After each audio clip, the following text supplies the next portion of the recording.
IVF ಮೂಲಕ 40ನೇ ವಯಸ್ಸಿನಲ್ಲಿ ಗರ್ಭಿಣಿಯಾಗಿ ಅವಳಿ ಮಕ್ಕಳಿಗೆ ಜನ್ಮ ನೀಡುವ ಖುಷಿಯಲ್ಲಿದ್ದ ನಟಿ ಭಾವನಾ ರಾಮಣ್ಣಗೆ ಆಘಾತವೂ ಆಗಿದೆ. ಹೆಣ್ಣು ಮಗುವಿಗೆ ಜನ್ಮ ನೀಡಿ ನಟಿ ಆರೋಗ್ಯವಾಗಿದ್ರೆ ಮತ್ತೊಂದು ಮಗು ಹುಟ್ಟಿದಾಗಲೇ ತೀರಿಕೊಂಡಿದೆ. ನಟಿ ಭಾವನಾ ರಾಮಣ್ಣಗೆ 2 ವಾರಗಳ ಹಿಂದೆ ಹೆರಿಗೆಯಾಗಿದ್ದು, ಹೆಣ್ಣು ಮಗುವಿಗೆ ತಾಯಿಯಾದ ನಟಿ ಭಾವನಾ ಅವರು ಸದ್ಯ ಆರೋಗ್ಯವಾಗಿದ್ದಾರೆ. ಆದರೆ ಒಂದು ಮಗು ನಿಧನವಾಗಿದೆ.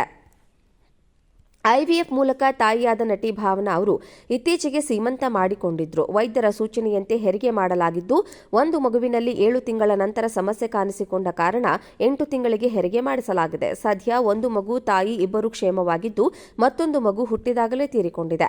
ನಟಿ ಭಾವನಾ ರಾಮಣ್ಣ ತಮ್ಮ ಬಾಲ್ಯದಿಂದಲೂ ಮಕ್ಕಳ ಜೊತೆಗಿರೋದನ್ನ ಇಷ್ಟಪಡ್ತಿದ್ರು. ಆದರೆ ತಮ್ಮ 20ನೇ ವಯಸ್ಸಿನಲ್ಲಿ ತಾಯಿಯಾಗುವ ಯೋಚನೆ ಗಂಭೀರವಾಗಿ ತಟ್ಟಿರಲಿಲ್ಲ. 30ನೇ ವಯಸ್ಸಿನಲ್ಲಿ ಪ್ರೀತಿಯ ಆಕಾಂಕ್ಷೆ ಇದ್ದರೂ ತಾಯಿಯಾಗುವ ಬಗ್ಗೆ ಯೋಚನೆ ಮಾಡಿರಲಿಲ್ಲ.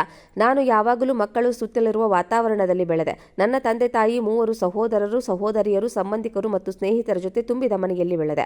ಆದರೆ 40 ತಲುಪಿದಾಗ ತಾಯಿಯಾಗಬೇಕೆಂಬ ಕರೆಯನ್ನ ತಡೆಯಲಾಗಲಿಲ್ಲ ಎಂದು ಹೇಳಿಕೊಂಡಿದ್ದಾರೆ. ನಂದಿನಿ ರಾಮಣ್ಣ ಎಂಬ ಮೂಲ ಹೆಸರಿನ ಭಾವನಾ ಕನ್ನಡ ಚಿತ್ರರಂಗದಲ್ಲಿ ತಮ್ಮ ಅಭಿನಯ ಮತ್ತು ಭರತನಾಟ್ಯ ಕೌಶಲ್ಯಕ್ಕೆ ಹೆಸರಾಗಿದ್ದಾರೆ.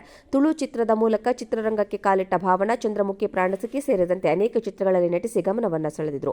ಭಾವನಾ ನೀ ಮುಡಿದ ಮಲ್ಲಿಗೆ, ಕ್ಷಾಮ, ಭಾಗೀರಥಿ ಸಿನಿಮಾಗಾಗಿ 3 ಕರ್ನಾಟಕ ರಾಜ್ಯ ಚಲನಚಿತ್ರ ಪ್ರಶಸ್ತಿಗಳನ್ನು ಪಡೆದಿದ್ದಾರೆ. ನಟಿಯಾಗಿ ಮಾತ್ರವಲ್ಲ, ರಾಜಕೀಯ ಮತ್ತು ಸಾಮಾಜಿಕ ಕಾರ್ಯಗಳಲ್ಲೂ ಅವರು ತೊಡಗಿಕೊಂಡಿದ್ದಾರೆ. ಸದ್ಯ ಭಾವನಾ ಐವಿಎಫ್ ಮೂಲಕ 40ನೇ ವಯಸ್ಸಿನಲ್ಲಿ ಗರ್ಭಿಣಿಯಾಗಿ ಅವಳಿ ಮಕ್ಕಳಿಗೆ ಜನ್ಮ ನೀಡುವ ಖುಷಿಯಲ್ಲಿದ್ದ ನಟಿ ಭಾವನಾ ರಾಮಣ್ಣಗೆ ಆಘಾತವೂ ಆಗಿದೆ. ಹೆಣ್ಣು ಮಗುವಿಗೆ ಜನ್ಮ ನೀಡಿ ನಟಿ ಆರೋಗ್ಯವಾಗಿದ್ರೆ ಮತ್ತೊಂದು ಮಗು ಹುಟ್ಟಿದಾಗಲೇ ತೀರಿಕೊಂಡಿದೆ. ನಟಿ ಭಾವನಾ ರಾಮಣ್ಣಗೆ 2 ವಾರಗಳ ಹಿಂದೆ ಹೆರಿಗೆಯಾಗಿದ್ದು, ಹೆಣ್ಣು ಮಗುವಿಗೆ ತಾಯಿಯಾದ ನಟಿ ಭಾವನಾ ಅವರು ಸದ್ಯ ಆರೋಗ್ಯವಾಗಿದ್ದಾರೆ. ಆದರೆ ಒಂದು ಮಗು ನಿಧನವಾಗಿದೆ. ಐವಿಎಫ್ ಮೂಲಕ ತಾಯಿಯಾದ ನಟಿ ಭಾವನಾ ಅವರು ಇತ್ತೀಚೆಗೆ ಸೀಮಂತ ಮಾಡಿಕೊಂಡಿದ್ರು. ವೈದ್ಯರ ಸೂಚನೆಯಂತೆ ಹೆರಿಗೆ ಮಾಡಲಾಗಿದ್ದು, ಒಂದು ಮಗುವಿನಲ್ಲಿ 7 ತಿಂಗಳ ನಂತರ ಸಮಸ್ಯೆ ಕಾಣಿಸಿಕೊಂಡ ಕಾರಣ 8 ತಿಂಗಳಿಗೆ ಹೆರಿಗೆ ಮಾಡಿಸಲಾಗಿದೆ. ಸದ್ಯ ಒಂದು ಮಗು, ತಾಯಿ ಇಬ್ಬರು ಕ್ಷೇಮವಾಗಿದ್ದು, ಮತ್ತೊಂದು ಮಗು ಹುಟ್ಟಿದಾಗಲೇ ತೀರಿಕೊಂಡಿದೆ.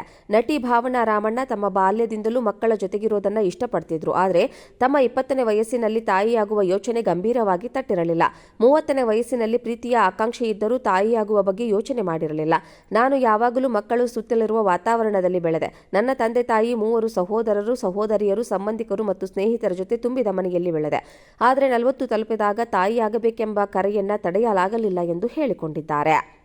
ನಂದಿನಿ ರಾಮಣ್ಣ ಎಂಬ ಮೂಲ ಹೆಸರಿನ ಭಾವನಾ ಕನ್ನಡ ಚಿತ್ರರಂಗದಲ್ಲಿ ತಮ್ಮ ಅಭಿನಯ ಮತ್ತು ಭರತನಾಟ್ಯ ಕೌಶಲ್ಯಕ್ಕೆ ಹೆಸರಾಗಿದ್ದಾರೆ. ತುಳು ಚಿತ್ರದ ಮೂಲಕ ಚಿತ್ರರಂಗಕ್ಕೆ ಕಾಲಿಟ್ಟ ಭಾವನಾ ಚಂದ್ರಮುಖಿ, ಪ್ರಾಣಸಖಿ ಸೇರಿದಂತೆ ಅನೇಕ ಚಿತ್ರಗಳಲ್ಲಿ ನಟಿಸಿ ಗಮನವನ್ನು ಸೆಳೆದಿದ್ರು. ಭಾವನಾ ನೀ ಮುಡಿದ ಮಲ್ಲಿಗೆ, ಕ್ಷಾಮ, ಭಾಗೀರಥಿ ಸಿನಿಮಾಗಾಗಿ 3 ಕರ್ನಾಟಕ ರಾಜ್ಯ ಚಲನಚಿತ್ರ ಪ್ರಶಸ್ತಿಗಳನ್ನು ಪಡೆದಿದ್ದಾರೆ. ನಟಿಯಾಗಿ ಮಾತ್ರವಲ್ಲ, ರಾಜಕೀಯ ಮತ್ತು ಸಾಮಾಜಿಕ ಕಾರ್ಯಗಳಲ್ಲೂ ಅವರು ತೊಡಗಿಕೊಂಡಿದ್ದಾರೆ. ಸದ್ಯ ಭಾವನಾ ರಾಮಣ್ಣ ಅವರ ಈ ನಿರ್ಧಾರಕ್ಕೆ ನೆಟ್ಟಿಗರು ಮೆಚ್ಚುಗೆಯನ್ನು ಸೂಚಿಸಿದ್ದಾರೆ.